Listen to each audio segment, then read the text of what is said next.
Okay. Awesome. We get to start. Hey, everyone.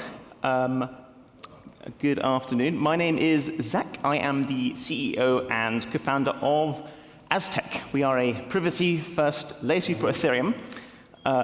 And I'm here to talk about privacy. I'm here to talk about the same thing I've been talking about for 7 years, which is how do we make Web3 mainstream with privacy? How do we harden it? How do we make it secure and prevent it from being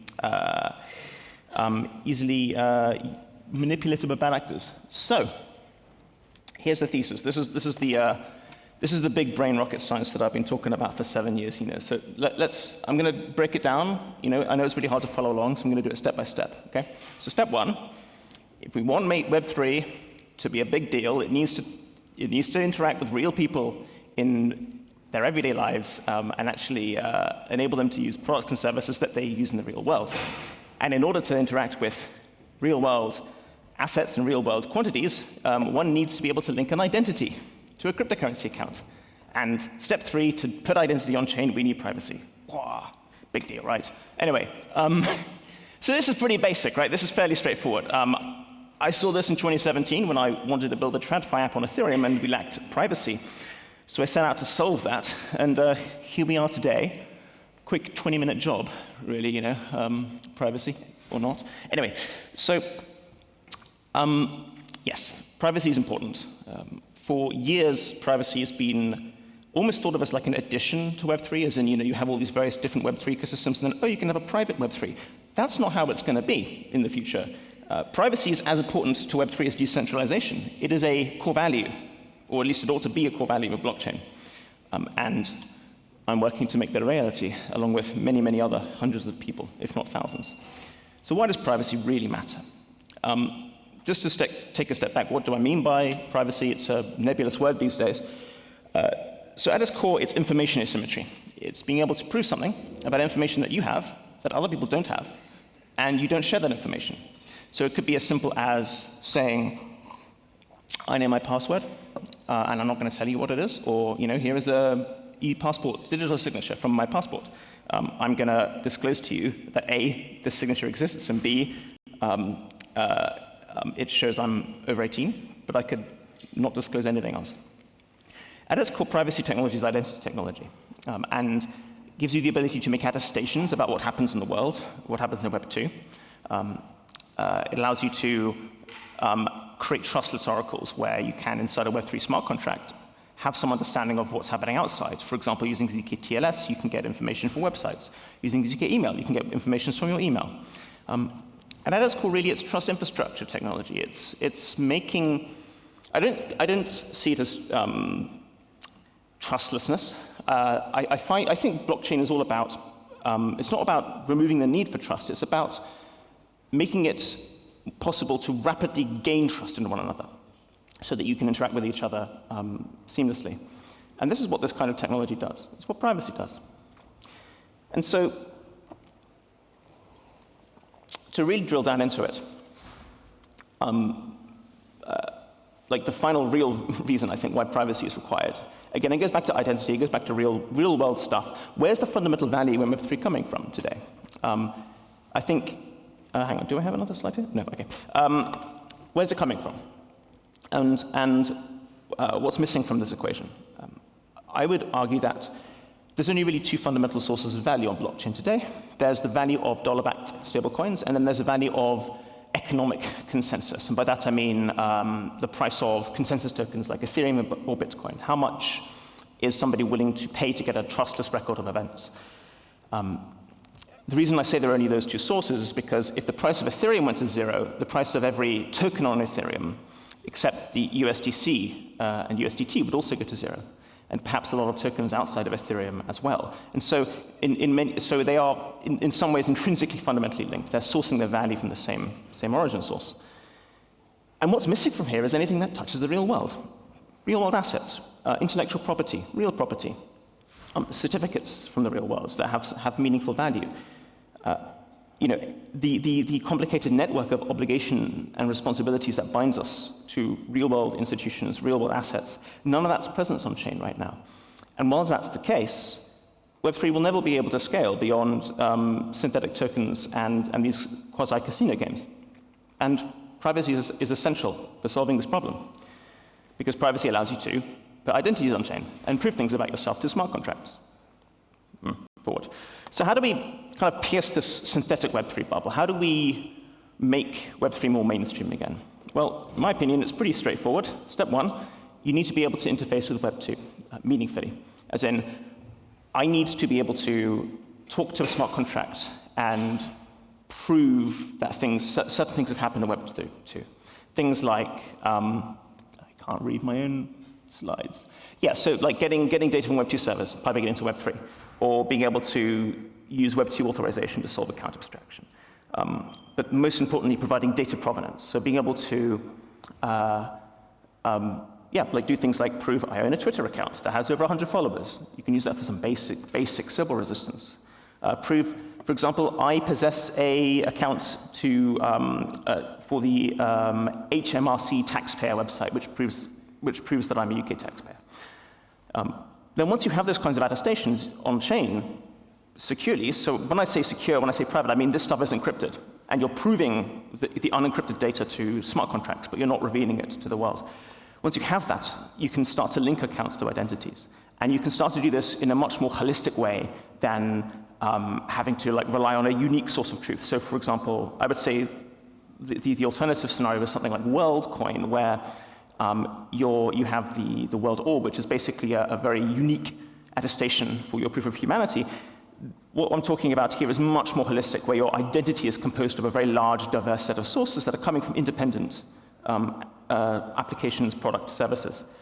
And this unlocks decentralized applications that can interface with the real world. For example, I want to be able to go to a smart contract and say, and not say, like, I am OX3FFQ822A, or whatever the hell my hex account is. I want to be able to say, hello, my name is Zac Williamson.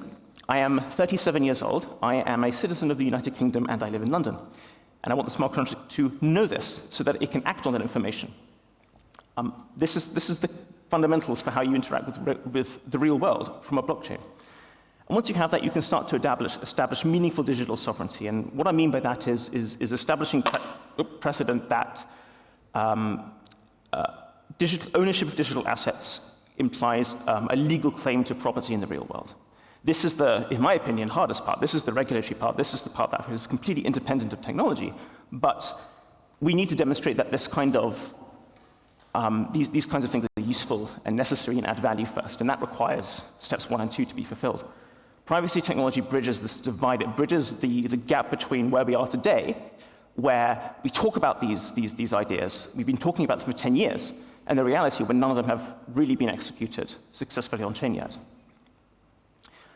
So privacy is decentralization, highly aligned, because if you build this kind of ecosystem, right, like, for example, the Aztec network, where you have dApps that touch the real world, they need to understand things about who you are, which would normally require the possession of a lot of sensitive information. To remain custodial, these identity standards must use ZK and privacy, because otherwise your application, your service is now, well, it's taking custody of its sensitive information. And to remain composable, the data being proven must remain client-side. What I mean by this is I want to create a universe of applications where your data remains client-side, you have encrypted attestations about that data that is on-chain, and then you have smart contracts that can interact with these attestations in a permissionless, composable way. That way you can create applications, products, services, wallets that are non-custodial that can still do very advanced compliance checks. But that requires super advanced ZK. You can't do this with data custodians, for example. And so how do we build this missing link? Well, spoiler alert, you build Aztec, but I'll break it down. First of all, you really need a programming language that is adapted to the semantics of zero knowledge, that enables app developers to produce complicated applications without having advanced cryptography knowledge, trying to abstract as much of this complexity, this circuit writing, this privacy as possible. That's what we did with Noir. It's one of the fastest growing ecosystems in Web3. We have a NoirCon later this week, so come check it out. And it's language, it's a platform-agnostic ZK programming language. And then once you have that language, you can integrate it into a meaningfully private blockchain. And by that I mean a blockchain where the actual state model itself is constructed to enable strong privacy. Because it's not just a matter of taking an existing blockchain architecture and adding ZK into it, because that doesn't really work. For example, if you take an account-based architecture like Ethereum, let's say everything's encrypted with ZK. Well, if 50 different people send me money, then my account balance is going to update for every transaction. And even if my account balance is encrypted, you will still see a single encrypted variable in that database update for every transaction. And so you will be able to reconstruct the transaction graph. You need to change the state model to actually add privacy, and you need to change the transaction model. You need to have this concept of private functions and public functions. And so we figured that it would actually be, instead of retrofitting privacy to an existing blockchain, it would be simpler to do it all from scratch. And so here we are 7 years today with the Aztec network. And then on top of that all, you need a very state-of-the-art cryptographic engine to enable these advanced zero-knowledge proofs to be constructed on user devices, client-side hardware, things like phones. We have some exciting announcements about that soon, because, yes, client-side proving is very much a practical possibility. So I want to talk a bit about Noir, and how do you actually, I mean, it's Dappcon, right? How do you build dApps today that use privacy? So Noir has come along leaps and bounds since we created it in 2021. It is a feature-rich Rust-like programming language for ZK. It's optimized for fast client-side proof generation. We have Noir 1.0 released, lots of advanced libraries, and an extremely vibrant developer ecosystem. Honestly, it's grown far beyond my original expectations. It enables composable privacy, because every hang on, this slide's out of, I'll go back to that slide's out of order. So here's just a few examples. I just pulled these from, mostly from Noir Hack. It was a hackathon that we ran with many, like dozens, if not hundreds of submissions. So, things like ZK Fog of War games that you can play, ZK Drop, which is basically a way of performing airdrops privately so that you can hide fundamental information that could be used by market manipulators. You can make it a lot more trusted. ZK Passport, which is available on the App Store today. We have, yes, apps on the actual App Store that use advanced zero knowledge. Allows you to do identity attestations whilst keeping your data client-side. Things like whistleblower websites, things like being able to try to push back against the reproducibility crisis in scientific research. As a former scientist, this is something which is very meaningful to me. And that's just the literal tip of the iceberg. I could spend an hour talking about all the interesting Noir projects that have been built today. But I'll spend a bit more time talking about it. So we have, on top of all these hackathon ideas, we have a lot more serious ideas. Things like trustless peer-to-peer on- and offboarding with Europe's open banking API. So you can genuinely trustlessly exchange fiat for crypto. Bank-grade private security tokens. I've already mentioned the ZK Passport, passport-grade on-chain credentials, anonymous social media posts with an on-cast. You have trustless proofs of email with ZK email. And it's a very old screenshot, this one, Obsidian. We have privacy-preserving wallets, which on the Aztec network, I'm very hopeful that are going to be the seeds of real, meaningful debanks, where you can provide banking services to people all over the world, particularly in the third world, that don't just mimic regular banking tech but with synthetic tokens, but actually provide you with the real world services that you want from a bank account. So this is an old slide from our roadmap. We're past that now. We're auditing. Our audit is underway now, and is going relatively well. So yeah, we're on track for our roadmap, which is rare, but we're on target. It's nice.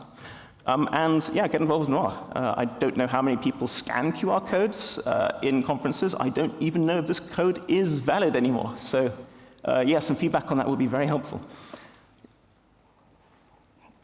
And where's Aztec in 2025? So Noir is just a programming language. It's just a programming language. Aztec is the actual network. And Happy to say I've got some real updates this time because since I last gave a talk about Aztec, our testnet is live. Public testnet, a real testnet, not some marketing thing. Like, this thing is fully decentralized. We've coordinated network upgrades through it, through our sequencers. We have, fully decentralized block production, sequencer selection, validator selection. It enables genuine feature-rich end-to-end encrypted Web3 transactions. You can do it all with client-side proving. We're focusing very hard on improving the timings of this. Like, at the moment, with our very rough cut public testnet, you can do proofs of private transfers in less than 20 seconds. I think I saw on Twitter somebody did it in 12 seconds the other day. You can use it on most phones and laptops. This is our playground, which just shows some of the basic examples of what you can do. Account abstraction, we had that built in from day one. So you can use any kind of auth you want. It can be an Ethereum public-private key pair. You could use the hardware security module on your phone. You could even use OAuth if you want, as well as examples like private voting and private tokens. So this is a reality today, and we are, triggering our audits and ambitiously pushing to mainnet. Again, this is our, what is this? Block height. Yes, look, we make blocks and continue to make blocks. There was a little bit of a network outage the other, but anyway, yes, this is all fully decentralized. We're working on some of the stability kinks, that's why it's testnet. To get to mainnet, our roadmap is fiercely complicated. We have to build a lot of novel solutions across the entire technology stack for the first time, because no one's really done what we're trying to do here, where you have a feature-rich smart contract ecosystem like Ethereum, but you have private state, and it's fully decentralized, and it just works out of the box. It's a gargantuan amount of complexity, but it's been 7 years. We're almost there now. We're almost there. And so I just want to leave with the note that I think not just Aztec, but privacy technology in general, it's going to make Ethereum cypherpunk again. I was at a party the other day and speaking to a venture capitalist who was not in the crypto scene, and she said to me, "Oh, crypto! I haven't heard from crypto in 2 years. What's happened? Has everyone gone away?" And on reflection about this, my answer to her was, "Well, you've heard about me because I am effectively a fossil. I'm a relic from that optimistic time from 2017 when people thought that crypto could change the world. That's when I started building. That's when Aztec started building, and we haven't given up." I know that a lot of crypto's had its ups and downs lately, and I think I agree very much with Vitalik when he once said that the greatest challenge we have in this industry is nihilism. The idea that this is just a casino and we should just make do with what the casino can provide. I've never believed that. Nobody at Aztec has ever believed that. We think that the original idea of self-sovereign money, of being able to provide advanced financial primitives, to be able to coordinate human beings through things like decentralized autonomous organizations, these are valuable outcomes to pursue, and we can make them real. The problem from 2017 was that we lacked the full technology stack to do it. We didn't realize at the time that you really need strong privacy technology to make this happen. But that technology now exists, and we're using it to build these human-centric networks where you know that you're interacting with human beings, where you're enabling individuals, to better coordinate the allocation and distribution of their assets, where people can be their own agents, where you don't have to trust third parties whose incentives you have no idea about and are likely not aligned to yours, where your data is your own and you choose how it gets used, and you don't just willingly hand it over to God knows who and for whatever purpose, and that we can genuinely, meaningfully add autonomy and agency into people's lives through this technology. I still believe that, and one day we will make our voice heard collectively, and people will see that this future can still come about. Anyway, that is me. Thank you very much for listening.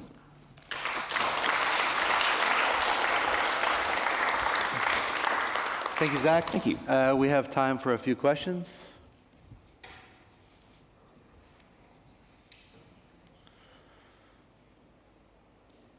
We have one question down here, or right there. Yeah. Hey, Zach, great presentation. You touched briefly on wanting to, I guess, deploy the testnet completely decentralized. My understanding is you plan on doing the same thing for mainnet, something which I don't think really any layer 2s have attempted to do. Can you speak more to why you think it's so important for the Aztec network to do that? Yeah, happy to. So just to repeat the question, it's we're planning on launching our mainnet decentralized. No other L2 really does this, and why do we think it's important? As much as I'd like to claim that I have, like stronger values than other L2s, or like, oh, we care so much about decentralization. Well, we do care, but it's because the incentives are aligned. We are a private L2, and a network like ours very much acts like the internet, where we want to make sure that application developers have the tools and technologies to make sure that within their apps, good and bad actors can be distinguished from each other. We want to make sure that users of the network know that they're not helping bad actors. But this is very much a task and responsibility for the application developer and not the network. And for that, the network needs to genuinely remain neutral and not have centralized nodes of control. If we launch centralized, then the Aztec network itself is an application. And then that has many, many downstream problems. If you're launching a scaling L2 that doesn't have privacy, you don't have this issue. And so it's much easier to launch centralized. And to be honest, if we could launch centralized, maybe we would. It's a lot easier. We've had a lot of sleepless nights at Aztec because of our focus on decentralization. But for me, simply, it's because we're aligned. Like, we need decentralization. And that's why we're doing it. We had another question over here.